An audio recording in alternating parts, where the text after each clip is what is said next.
Hello. This video I'm going to be talking about our final document, which is software project management document. So in this document, we're pretty much going over what we read over in the software project book. So in section 1, we're going over risk analysis, which pretty much what is the risk of doing this project, or what risk can happen while doing this project in the future. So some of the examples I was mentioning in the video, such as a person leaving a group, which will take a lot of toll on each group member because they will have to start doubling their work. Something like the software platform didn't work as well as we thought it would, such as we're using React Native. Maybe React Native wasn't the best platform for our app. And then something that could happen is you lost all your code. Something as your hardware had to reboot and reset and it crashed on you. Then you had to start from scratch. So that's pretty much risk analysis. You're putting down all the risk and you're timing your risk by the impact to get the probability of that happening. So section 1.2 is where we're going over if it's higher than 12, you write it down to see if you can tame it. You tame it by the 4 ways to tame it. It's accept, mitigate, reduce, and eliminate. So you use that and come up with a way to how you can tame this risk from getting out of hand. Alright, so in section 2, we go over deliverables. Deliverables is a way where you can demo your project and where you're at so far. Be able to hand that over to a customer and be able to demonstrate the features.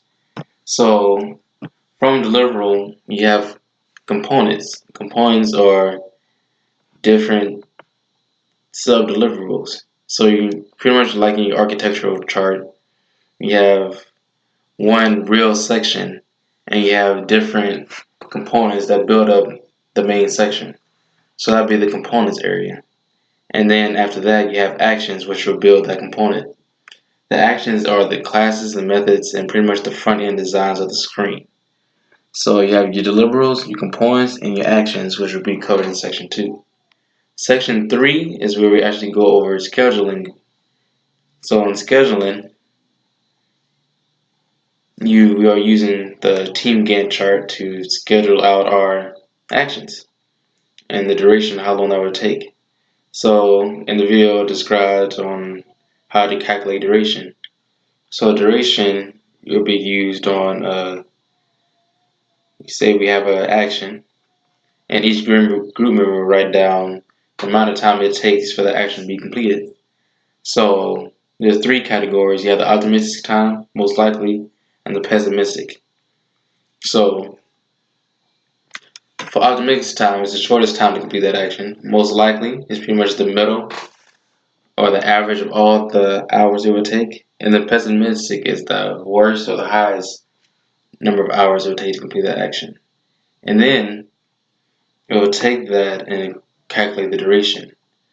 The duration is based off the pessimistic divided by 6 hours working in 7 days. So that'll be by the average of time be working throughout the 6-day work